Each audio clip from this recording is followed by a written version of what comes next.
오늘 함께 나눌 말씀의 제목은요, 믿음은 관계다라는 제목으로 말씀을 나누겠습니다.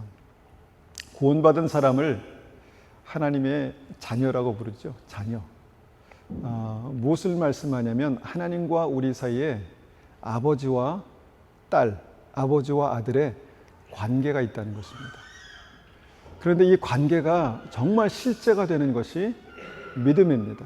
추상적으로 우리 머릿속에만 있는 것이 아니라 하나님께서 진짜 우리의 아버지가 되시고 그의 자녀들이 구하는 것, 가장 좋은 것을 주시기 원하시는 그 아버지가 되시는 것이 정말 우리의 믿음 안에 이 관계가 되는 그 믿음을 말하는 것입니다.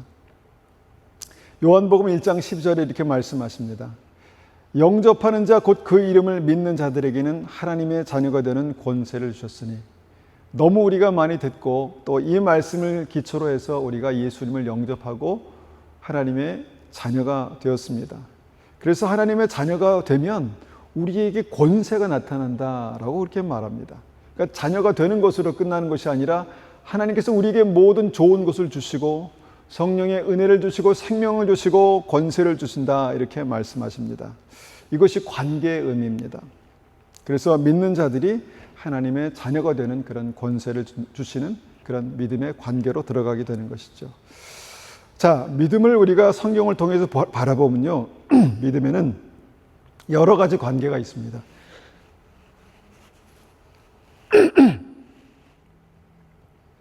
어떤 관계가 있습니까?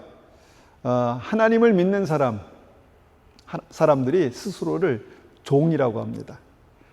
우리가 이제 처음에 신앙생활 할 때는 목사님들만 하나님의 거룩한 종, 이래서 굉장히 이렇게 종이긴 종인데 굉장히 좀 높은 위치에 있는 종, 이렇게 생각하는데, 하나님을 잘 섬기는 모든 사람들이 주여, 저는 하나님의 종입니다, 이렇게 말합니다. 사도 바울이 이 말씀을 많이 이제 인용하죠. 주님, 그리스도의 종 나 바울은, 하나님의 종 바울은, 그러니까 하나님의 종이라는 것입니다. 그러니까 뭔가 이 관계를 말씀하는 것이죠. 또 어떤 관계가 있을까요? 예수님을 사랑하는 사람들을 그리스도의 신부라고 합니다. 그러니까 주님께서 다시 오셔서 신부들을 부르시는 것이 마지막 때 일어날 사건입니다. 천국 혼인잔치라고 말하죠. 그러니까 뭔가 믿음은 그런 관계들 안에 서는 것인데, 특별히 이 신부의 관계는 주님과의 친밀한 관계. 신부 신랑 어떤 관계입니까? 가장 친밀한 관계, 가장 친밀한 관계, 이것을 말씀하는 것이죠. 이런 관계가 이제 믿음 안에 있는 것입니다. 또 어떤 관계가 있나 보니까 친구라고 부르습니다. 그러니까 우리가 이것을 오해하면 안 되는데, 이 친구가 어떤 친구인가? 요한복음 15장 15절 보니까 이제부터는 너희를 종이라 하지 아니하리니 종은 주인이 하는 것을 알지 못함이라 너희를 친구라 하였노니 내가 내 아버지께 들은 것을 다 너희에게 알게 하였음이라. 너희를 친구라 하였다, 이렇게 말씀합니다. 그러니까 어떤 친구일까? 이것은 직접 경험해 보셔야 됩니다.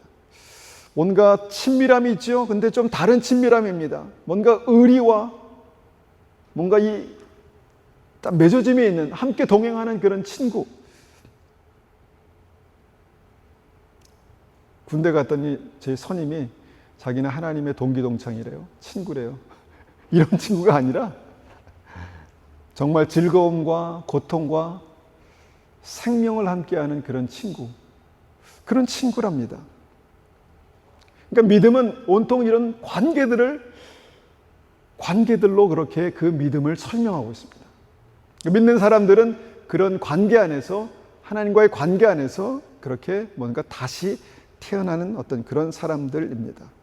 그래서 그 관계 안에서 정말 놀라운 축복과 은혜가 있고요, 그 관계 안에서 하나님께서 우리에게 주시는 놀라운 선물들이 있습니다.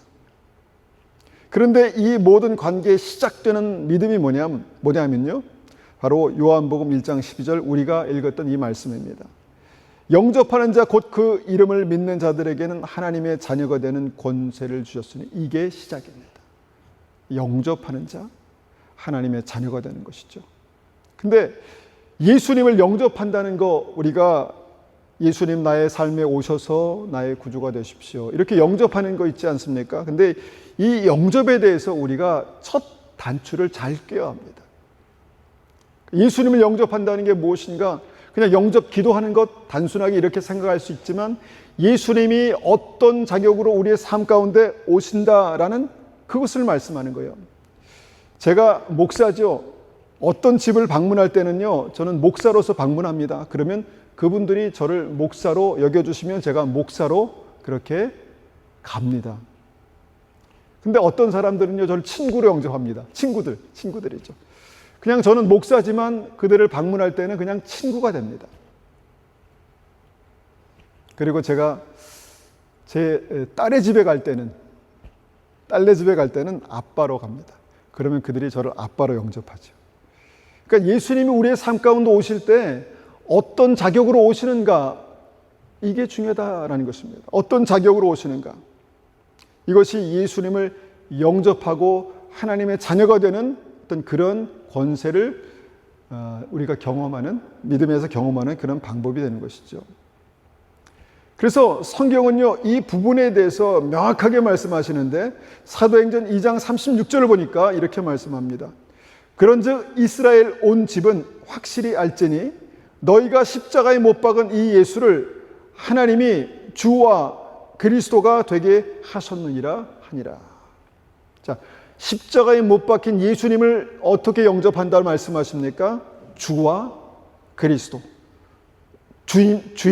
주인으로, 주인과 메시아로 그렇게 영접한다는 것입니다. 즉 영접이란 말은 예수님께서 나의 삶에 오셔서 나의 주인이 되시는 것을 말합니다. 나의 주인이 되시는 것. 예수님께서 나의 삶에 오셔서 나의 구원자, 유일한 구원자 메시아가 되는 것을 말합니다. 그게 영접이에요. 그 영접한 이후에 하나님의 자녀가 되는 권세를 주시고, 주님께서 그를 하나님의 종으로 말씀하시고, 주님께서 그를 하나님의 친구라고 말씀하시고, 그를 하나님의 그리스도의 신부라고 말씀하시는 그런 관계들을 우리가 경험하는 것입니다. 그런데 예수님이 나의 구주가 되시는, 예수님을 나의 구주, 나의 주인으로 그렇게 영접하는 첫 번째 단추가 확실치 않으면 그 다음도 확실치 않습니다. 하나님의 자녀라고 하는데 내가 하나님의 자녀일까? 정말일까? 그리스도의 신부?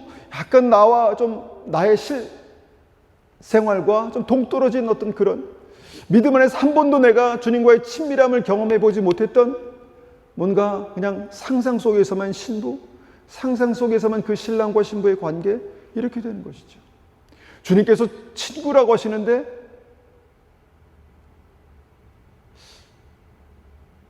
그냥 좋은 친구? 그냥 그것이 잘 와닿지 않으니까 그냥 믿음이 그냥 추상적이 되는 것입니다. 예수님이 나의 주인이 되셔야 내가 하나님의 자녀의 축복이 무엇인지를 정말 온전히 알 수 있고, 예수님이 나의 주인이 되셔야 하나님께서 하나님의 종들에게 말씀하시고 종들을 통해서 역사하시는 그 종의 믿음의 권세가, 신분이 무엇인가를 알 수 있고, 예수님이 나의 주인이 되셔야 그리스도의 신부의 친밀함을 경험할 수 있게 된다는 것입니다. 다시 되짚어 생각해 보면 예수님이 나의 주인이 되시지 않으면 믿음은 항상 추상적입니다. 자녀라고 하는데 잘 와닿지도 않고, 종이라고 하는데 그냥 말로만 종인 것 같고. 믿음의 사람들에게는 어떻게 말씀하셨을까요? 믿음의 사람들에게는 어떻게 그들을 만나 주셨을까요? 믿음의 조상 아브라함에게 하나님께서 말씀하십니다. 본토 친척 아베 집을 떠나라. 왜 떠나야 되는지, 떠나서 뭘 할 것인지, 어디로 갈 것인지, 왜 지금 떠나야 되는지 준비도 없이 그냥 주님께서 본토 친척 아베 집을 떠나 내가 내게 명하는 땅으로 가라라, 이렇게 말씀하십니다. 자, 하나님께서 아브라함의 주인이 되셔서 말씀하신 거예요. 그러니까 그 당시에는 아브라함의 마음 가운데 하나님이 주인이셨던 것입니다. 주인이셨던 것입니다. 그 주님께서 나에게 지금 떠나라 그러니까 그냥 떠난 것입니다. 그러니까 아브라함의 믿음이 이렇게 시작된 것입니다. 떠나면 책임지실 겁니까? 떠나면 내가 어려운 상황에 있을 때 내가 하나님의 말씀을 듣고 잘 떠났어. 이런 상황들을 허락하실 것입니까? 만약 내가 떠났는데 책임지지 않으면 어떻게 하실 것입니까? 그런데 아브라함이 떠납니다. 왜냐하면 주인께서 떠나라고 하시니까 떠난 것입니다. 믿음의 사람들에겐 다 이런 순간들이 있었어요. 모세는 어렸을 때부터 하나님을 알았습니다. 그런데 가만히 보면 모세가 40될 때까지 아직 하나님은 모세의 주인 되시지 못한 것 같아요. 왜냐하면 뭔가 민족을 사랑하는 마음이 있었는데 자기의 생각, 자기의 뜻대로 뭔가 이루어 보려는, 뭔가 자기의 생각대로 자기의 능력으로 이들을 구원해 보려는 그런 생각이 있었습니다. 그러다 보니까 폭력을 행사해서 쳐 죽이죠. 사람을 쳐 죽이는 일들이 생깁니다. 뭔가 일이 꼬이고 모세가 한순간 살인자가 되고 도망자가 돼서 이제 광야로 도망가죠. 모세의 삶을 보면요, 모세의 삶에 하나님께서 주인 되시는 때까지 40년이 걸렸습니다. 그 이후로 40년이 걸렸습니다. 그러니까 모세가 십자가에 못 박히고 주님께서 그 안에 사시는 기간이 40년이 걸렸다는 것입니다. 우리는 성경에 나온 믿음의 사람들이 대단한 것 같지만요, 정말 고집스럽고 어떤 면에서 무능하고 부족한 사람들입니다. 하나님의 크신 사랑으로 그들을 선택하셔서 사용하신 것입니다. 그러니까 40년, 자그마치 40년이 지난 다음에 하나님께서는 모세를 찾아오시죠. 그리고 명령하십니다. 내가 두려워 도망쳐 나온 이집트로 가라. 바로가 너를 죽이려 했던 그 이집트로 다시 돌아가라. 이렇게 말씀합니다. 처음에는요, 이 상황들이 참 이해가 되지 않았습니다. 저는 못 갑니다. 저를 보십시오. 말도 제대로 못합니다. 가. 내가 내게 명한 것이 아니냐? 가라. 결국 가죠. 그때부터 하나님은 모세의 주인이 되셨던 것입니다. 그리고 모세의 삶 가운데 하나님의 권능이 나타난 것이고요. 모세의 삶을 통해서 하나님의 역사가 시작된 것입니다. 예수님께는 어떤 일이 있었습니까? 예수님께서 제자들을 부르시는 장면들을 보십시오. 주님께서 명령하십니다. 나를 따르라. 단순합니다. 네가 나를 따르면 내가 너를 이렇게 만들어줄게. 이런 커리큘럼으로 이런 기간 동안에 내가 이 정도의 신앙을 갖게 해줄게. 그리고 너에겐 이런 보상이 있을 거야. 아무 설명도 없습니다. 나를 따르라. 제자들이요, 그 예수님의 말씀을 듣고 주님을 따라갔습니다. 배와 그물을 버려두고 즉시 주님을 따라갔습니다. 그때부터 그들의 삶은 주님과의 관계 속에서 시작됐습니다. 이것이 믿음이 되었습니다. 예수님을 따라갔습니다. 그런데 따라간 것이 끝이 아니었습니다. 그들의 삶 가운데 여러 가지 우여곡절이 있었죠. 그리고 예수님께서 십자가에 못 박혀 돌아가실 그 즈음에, 그 직전에 어떻게 했습니까? 베드로는 제가 목숨을 걸고 주님을 따르겠습니다. 이렇게 말했지만 그들의 연약함으로 그들이 다 예수님을 배반하고 제 갈 길로 갔습니다. 도망갔습니다. 숨었습니다. 배신했습니다.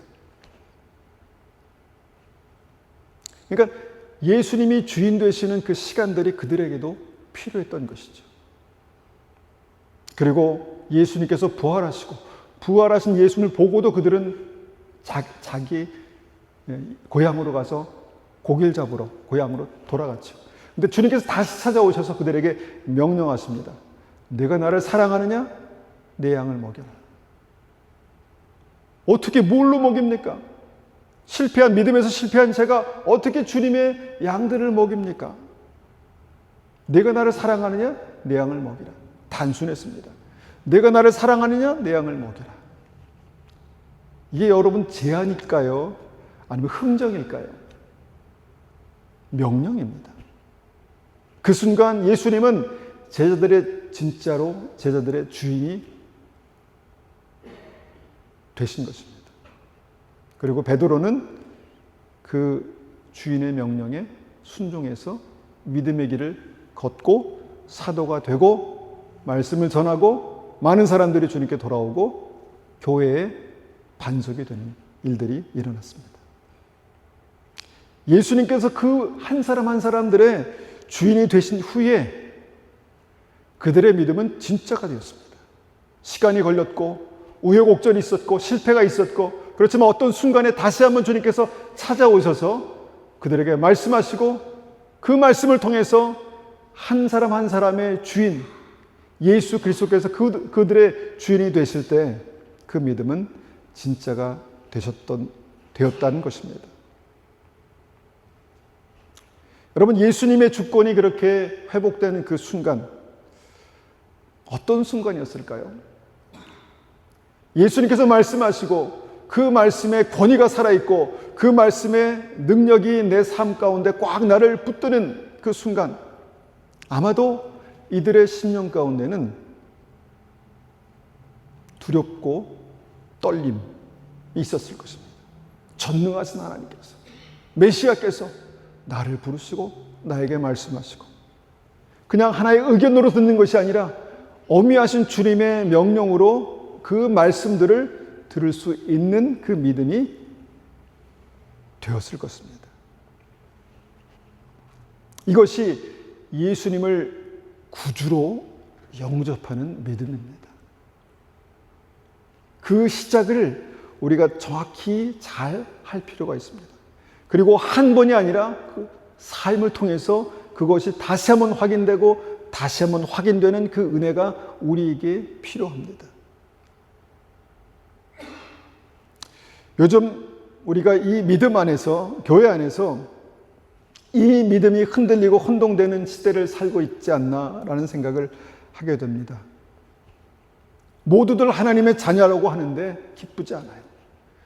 하나님의 자녀라고 하는데 그것이 자랑스럽고 행복하지 않아요. 그냥 이름만 하나님의 자녀인 거예요. 이름만 크리스찬인 거예요. 정말 하나님의 자녀, 내가 하나님의 자녀야. 정말 그래? 감격이 없는 거예요. 기쁨이 없는 거예요. 하나님의 자녀, 하나님의 상속자, 와닿지가 않는 것입니다. 이걸 회복해야 되지 않겠습니까? 예수님을 구주로, 주인으로 영접했다고 하는데 그분 안에 계신 예수님은 주인이 아니라 요술램프의 지니 정도 되시는 것 같습니다. 필요할 때 주님 이거 필요합니다. 이거 주십시오. 물론 주님 우리를 사랑하셔서 우리의 기도를 들으시고 우리에게 좋은 것을 주시는 분이십니다. 그런데 계속해서 그것이 반복되면서 안 주면요, 짜증납니다. 주님 왜 그러십니까 도대체? 나한테 왜 그러십니까? 이런 생각이 듭니다. 그 순간 예수님이 나의 주인이 아니라 내가 마치 내 삶의 주인이 되어서 나를 돕겠다고 하지 않았습니까? 나를 사랑하신다고 하지 않았습니까? 왜 약속 안 지키세요? 뭔가 예수님이 나의 구주가 되시는 것들이 그 기반의 그 삶에 보이지 않는, 우리의 삶 속에 우리가 누가 주인인가를 생각해 볼 때 삶의 구체적인 현장에서 대부분 내가 주인이 되지 않을까? 내가 주인이지 않을까? 내가 판단하고 내가 생각하고 내가 결정해. 때에 따라서는 내가 심판해. 저건 잘못된 거야. 저건 잘하는 거야. 저건 고쳐야 돼. 그 대상이 사람도 될 수 있고 교회도 될 수 있고. 누가 주인입니까? 세상에서는 이 주와 종의 관계를 갑을 관계라고 그렇게 말합니다. 갑과 을의 관계. 그러니까 누구에게 주도권이 있나? 누가 갑인가? 누가 누구의 말을 듣는가? 보통 회사에서는 주인이 갑이고 일하는 직원이 을이죠. 그래서 갑은 을에게 명령하고 을은 갑에게 복종합니다. 그렇다면 믿음에도 갑과 을의 관계가 있을까요? 좀 세속적인 용어지만 한번 믿음에 적용해서 실제적으로 우리에게 와닿기 때문에 그냥 갑이 을에게 명령하면 싫든 좋든 하지 않습니까? 그럼 내 믿음에선 누가 갑인가? 내 삶에 대해서, 내 믿음에 대해서 누가 주권을 가지고 있는가? 특별히 우리가 교회로 모입니다.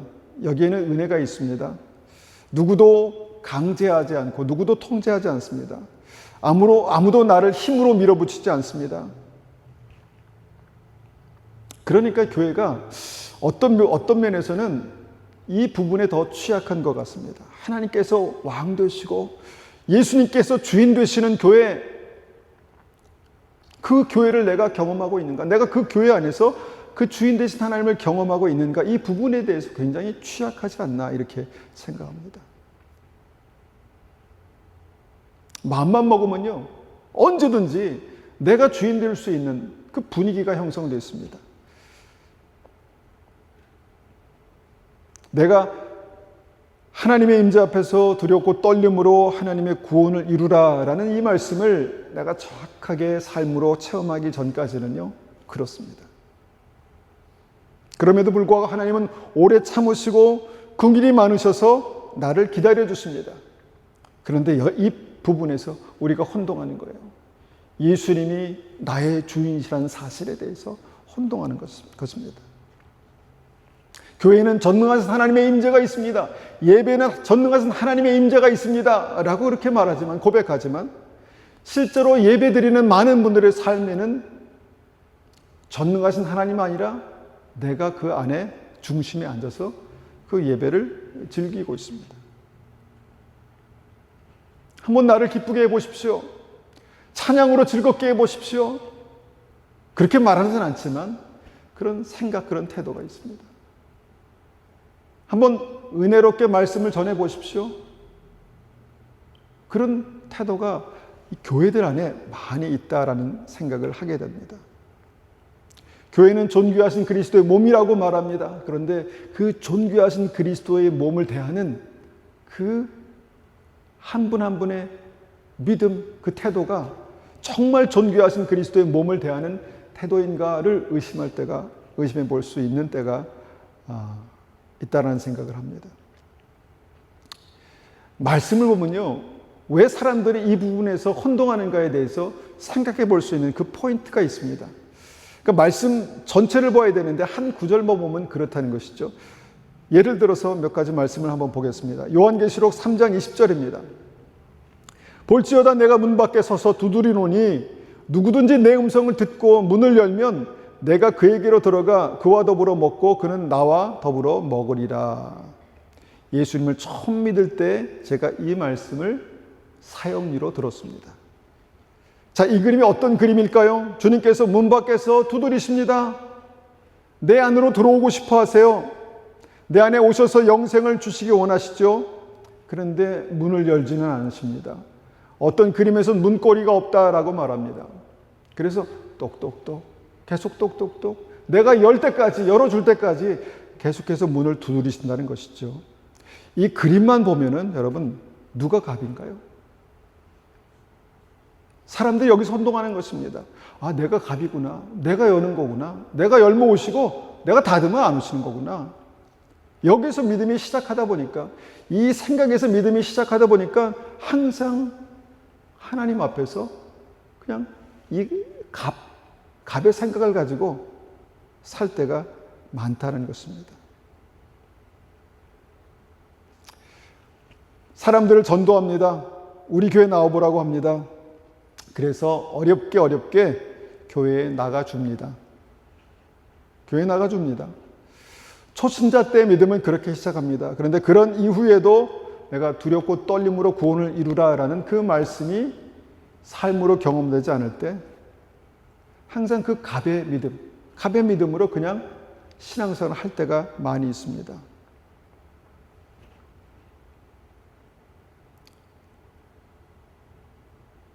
우리가 저를 비롯해서 저도 지금은 그렇지 않지만 이전에는 교회들을 많이 평가했습니다. 믿는 사람 또 하나님의 종이라고 하는 사람들을 많이 평가했습니다.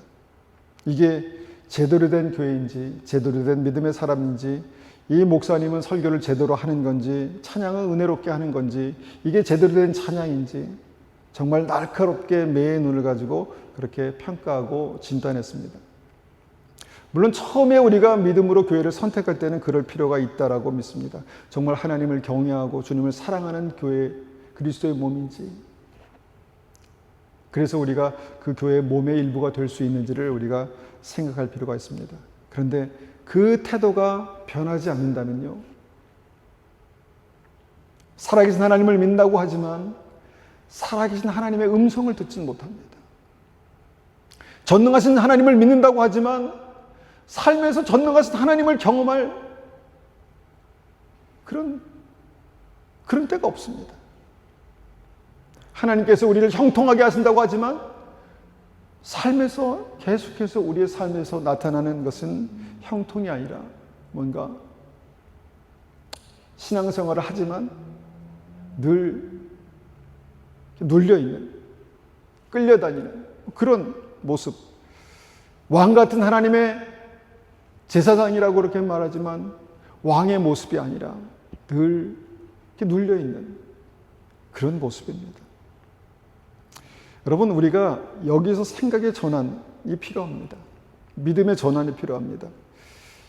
이 갑의 생각을 가진 신앙으로는요, 절대 전능하신 하나님을 만나지 못합니다. 하나님이 갑이십니다. 하나님이 왕이십니다.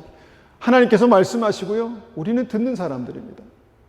여러분, 그 관계가 분명하지 않으면, 예수님을 나의 구주로 영접했다고 하지만 그 구주께서 내 삶 속에 주인으로 계시지 않으면요, 다른 관계들은 다 성립이 안 되는 것입니다.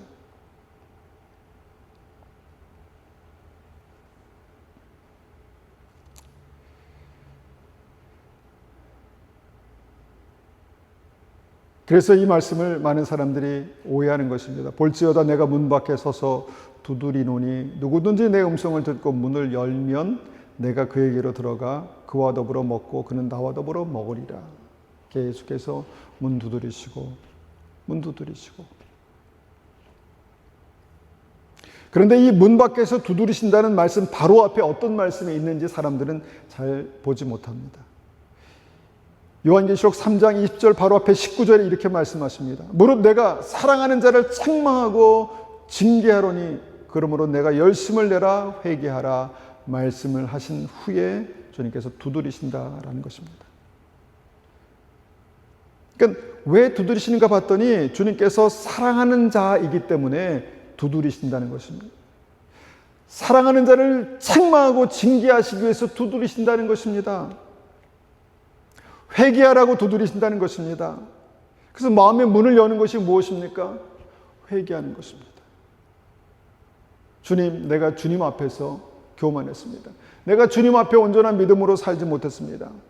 문을 연다는 말은요, 주님, 이제 제가 문을 열어드릴 테니까 이제 한번 들어오세요. 이게 아니라, 주님, 죄송합니다. 주님, 제가 고집을 부렸습니다. 제가 교만했습니다. 나의 주로 오십시오. 라고 문을 열어드리는 것입니다.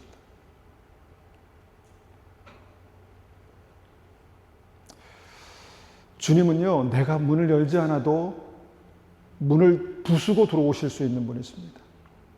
그런데 주님께서 직접 그 문을 부수고 들어오시는 것은 구원이 아니라 심판의 때가 될 것입니다. 내 마음의 문을, 내 삶의 문을 여는 고난이 내게 있다고 해서 내가 갑이 아니라는 것입니다. 여러분, 이 부분이 바뀌지 않으면, 이 부분에 대한 생각이 바뀌지 않으면 우리는 항상 예배를 관망하고 하나님을 멀리서 지켜보면서 하나님 잘하고 계신가? 그냥 바라보는 입장입니다. 믿음을 바라보고 하나님을 바라보는 입장. 그분이 내 안에 들어오시기 위해서는요, 그분이 나의 구주가 되시는, 주인이 되시는 그 은혜가 있어야 합니다. 하나님께서 우리에게 말씀으로 두드리십니다. 말씀으로 두드리십니다.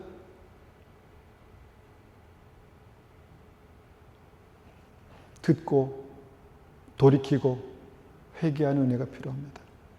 주님께서 우리에게 기도로 문을 두드리십니다. 쉬지 말고 기도하라 말씀하시고, 기도를 쉬는 죄를 범치 말라 말씀하시고, 왜냐하면 기도할 때 주님께서 우리의 삶으로 들어오시기 때문입니다.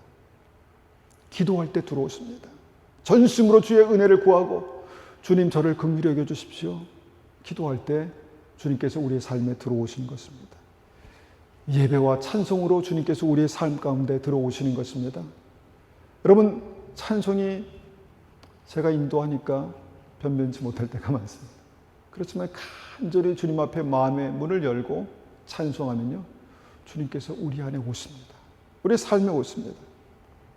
이렇게 주님께서 내 마음의 문을 두드리신다는 것입니다. 주님께서 문 밖에 서서 두드리신다는 이 장면이요, 복음서로 들어가 보면 정말 충격적인 반전의 역사로 나타납니다. 그것이 마태복음 25장의 열처녀의 비유의 말씀입니다. 열처녀 중에 슬기로운 믿음의 다섯 처녀와 믿음에 대해서 무식한 미련한 다섯 처녀가 있었습니다. 모두들 주님을 믿는다고 했고 다시 오실 주님을 그렇게 기다렸습니다. 그러니까 특별한 그룹입니다. 교회 안에 있는 특별한 그룹이죠. 그런데 문을 열지 않은 다섯 처녀의 삶을 보면은, 그러니까 믿음으로 주님께 구주의 그 예수 그리스도를 주인으로 영접하는 그 믿음이 없었던 다섯 처녀의 삶을 보면은요, 그 안에 생명의 역사가 일어나지 않습니다. 성령의 기름이 부어지지 않습니다. 그리고 생명의 등불이 점점 꺼져가는 일들이 나타납니다. 그게 이제 마태복음 25장의 열처녀 비유인 것입니다. 이들은 불신자가 아닙니다. 믿는 사람들입니다.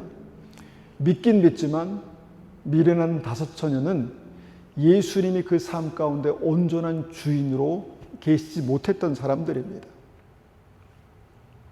그리고 나서 이 장면이 어떻게 바뀌냐면요, 마태복음 25장 8절 보면 이런 일들이 이제 일어나기 시작합니다. 8절. 미련한 자들이 슬기 있는 자들에게 이르되 우리 등불이 꺼져가니 너희 기름을 좀 나눠달라 하거늘, 슬기 있는 자들이 대답하여 이르되 우리와 너희가 쓰기에 다 부족할까 하노니 차라리 파는 자들에게 가서 너희 쓸 것을 사라 하니. 갑자기 주님께서 오시는 발자국 소리를 듣습니다. 그런데 그때서야 주님께서 진짜 오시는구나, 진짜 오셨구나 라는 것을 깨닫게 된다는 것이죠. 10절 보니까 그들이 살아간 사이에 신랑이 오므로 준비되었던 자들은 함께 혼인잔치에 들어가고 문은 닫힌지라. 그 다음 말씀에 주목하십시오. 그 후에 남은 처녀들이 와서 이르되 주여 주여 우리에게 문을 열어주소서, 우리에게 열어주소서, 주여 우리에게 열어주소서, 문을 열어주소서. 대답하여 이르되 진실로 너에게 이르노니 내가 너희를 알지 못하노라 하였느니라. 그런즉 깨어있으라, 너희는 그날과 그때를 알지 못하느니라. 미련한 다섯 처녀는요, 언제든지 내가 마음만 먹으면 문을 열 수 있다고 생각했습니다. 물론 그럴 수 있었습니다. 언제든지. 지금 열어야 되는데 주님 지금 이 상황을 아시잖아요. 제가 얼마나 바쁜지, 제가 어떤 일을 하고 있는지 아시잖아요. 좀 기다리십시오. 주님께서 오셔서 그의 삶 가운데 오셔서 뭔가 생명의 역사, 생명의 일들을 하실 수가 없었습니다. 왜냐하면 바빴습니다. 그래서 계속해서 그 사람은 내가 문을 닫고 연다, 내가 문을 닫고 열 권세가 있다, 이렇게 생각했습니다. 근데 마지막 때가 되니까요, 상황이 역전된 것입니다. 그 문이 닫혀버렸어요. 완전히 닫혀버렸어요. 그리고 이제는 문 밖에서 두드리는 사람이 주님이 아니라 문 밖에서 두드리는 사람이 자기 자신이 된 것입니다. 막 문을 두드립니다. 급하게 됐습니다. 이제 곧 천국 혼인잔치에 주님께서 이제 사람들을 오게 하실 텐데, 들어가게 하실 텐데, 이제 막 때가 돼서 들어가려고 하니까 문이 열리지 않는 것입니다. 그래서 주님께 요청합니다. 주님 문 좀 열어주십시오. 문 좀 열어주십시오. 주님, 문 좀 열어주십시오. 근데 주님께서 내가 너희를 알지 못한다, 이렇게 말씀하셨다는 것입니다. 그때까지 미련한 처녀들은 자신이 믿음에서 갑인 줄 알았습니다. 내게 모든 주도권이 있는 줄 알았습니다. 내게 모든 결정권이 있는 줄 알았습니다. 그런데 그것이 주님의 은혜고 주님의 오래 참으시고 긍휼하신 하나님의 사랑인 줄 몰랐다는 것입니다.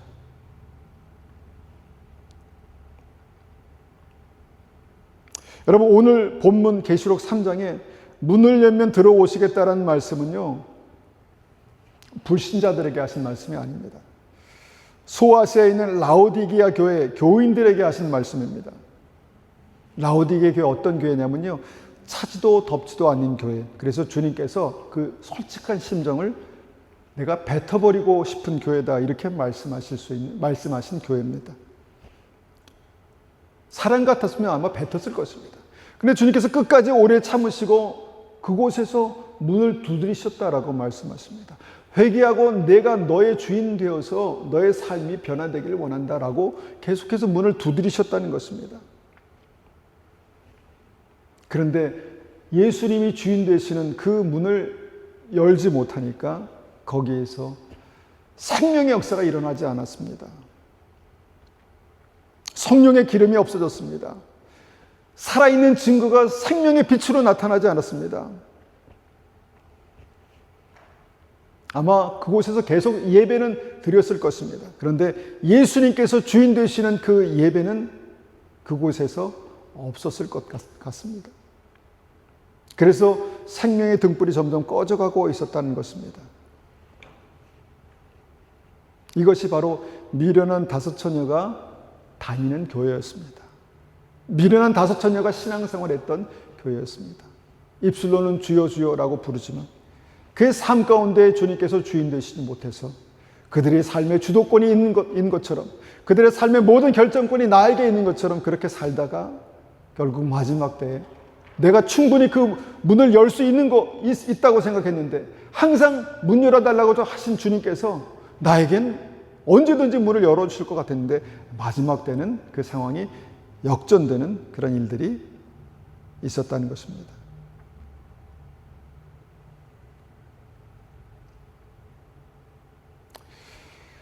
여러분, 이런 말씀이 얼마나 많은 줄 모릅니다. 그 앞에 마태복음 22장에 보면요, 천국 혼인잔치 비유가 있잖아요. 왕이신 하나님께서 천국 혼인잔치를 준비해 놓으시고 오라고 하십니다. 막 오라고 하십니다. 종들을 보내서 오라고 하십니다. 나의 소와 살찐 짐승을 잡고 모든 것을 갖추었으니 혼인잔치에 오소서 하라, 이렇게 적혀 있습니다. 그러니까 굉장히 겸손하게 초청하신 것입니다. 가서 오라고, 가서 와가 아니라 오소서 하라고, 초청하라, 정중하게 초청하라고. 그러니까 초청을 받은 사람들이 다 자기가 삶의 주인, 갑인 줄 알았습니다. 그래서 그들이 말합니다. 그들이 거기 그 초청하는 종들을 돌아보지도 않고 한 사람은 자기 밭으로, 한 사람은 사업하러, 그렇게 다 바쁜 삶에 그렇게 묶여 있었다는 것입니다. 계속해서 오라고 하니까 귀찮으니까 나중에는 어떻게 합니까? 그 남은 자들은 종들을 잡아 모욕하고 죽였다, 이렇게 말합니다. 뭐 이렇게까지 할 필요가 있나? 그런데 귀찮았습니다. 싫었습니다.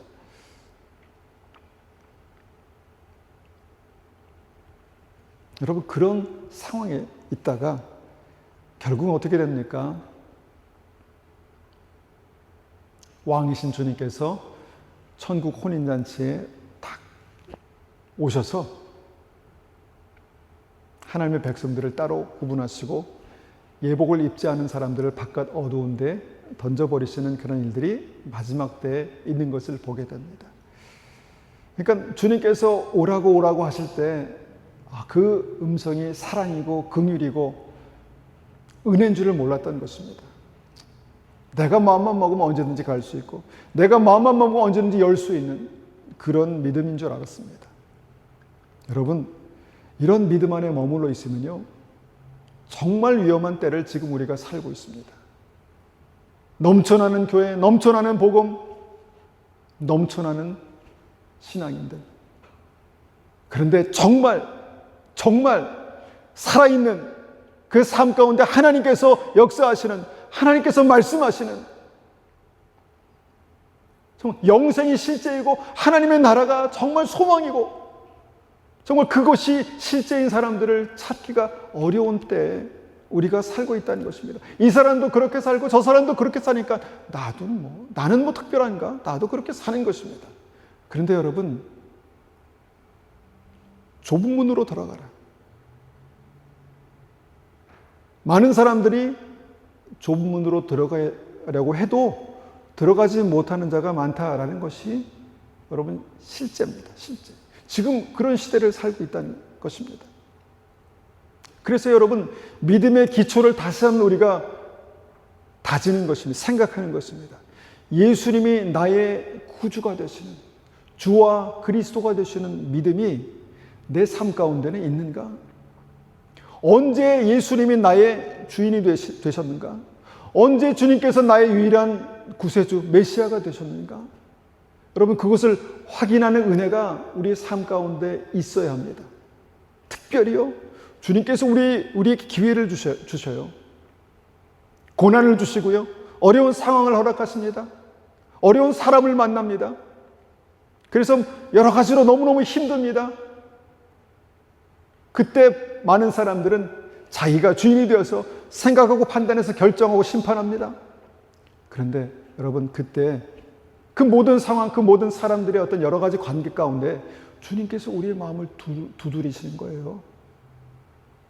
누가 주인이니? 누가 주인이니? 정말 내가 네 삶의 주인이니? 네 삶에 내가 왕이니?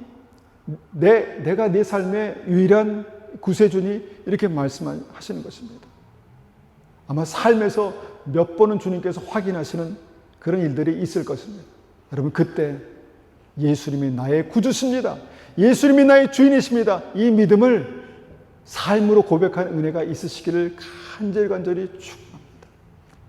늘 예수님은 우리에게 군림하셔서 막 우리를 끌고 다니시는 그런 분이 아닙니다. 계속해서 힘으로 우리를 밀어붙이시고 우리를 억압하시는 분이 아니십니다. 사랑이십니다. 긍휼이십니다. 오래 참으십니다. 기다리십니다. 문을 두드리십니다. 겸손하게. 그런데 주님은 우리의 삶 가운데 구주로, 주인으로 오시기 원하시고, 예수님을 구주로 만난 사람들이 하나님의 자녀가 되는 것이고, 주님의 그리스도의 신부가 되는 것이고, 주님의 친구가 되는 것이고, 하나님의 종이 되시는 것입니다. 여러분, 그런 은혜가 우리의 삶 가운데 꼭 있으시기를 축원합니다. 시간이 아깝습니다. 우리가 이 예배드리는 시간 얼마나 귀한 시간입니까? 여러분, 이 시간에 주님 나를 좀 만나 주십시오. 주님 나를 좀 붙들어 주십시오. 주님 나에게 말씀해 주십시오. 한번 그렇게 기도해 보십시오. 영생이 있습니까? 주님, 저에게 그 영생을 이 땅에 살아가는 동안 경험하게 도와주십시오. 하나님의 영원한 하나님의 나라가 있습니까? 여러분, 하나님의 나라가 실제인 것을 주님, 내가 삶 속에서 경험하게 도와주십시오. 그러면 삶이 바뀔 것입니다. 삶이 바뀔 것입니다. 영원한 하나님의 나라가 실제인데요, 삶이 바뀔 것입니다. 그런데 언제 꺼져갈지 모르는 인생을 살아가는 우리가 계속해서 착각 속에서 내가 갑인 것처럼 살아가고 있다면 정말 안타까운 일입니다. 주님께서 우리 삶의 문 밖에서 두드리실 때 주님을 나의 구주, 나의 하나님으로, 나의 왕으로 모셔드리는 은혜가 우리의 삶 가운데 있기를 간절히 축원합니다. 우리 한번 같이 이 말씀을 가지고 기도하겠습니다.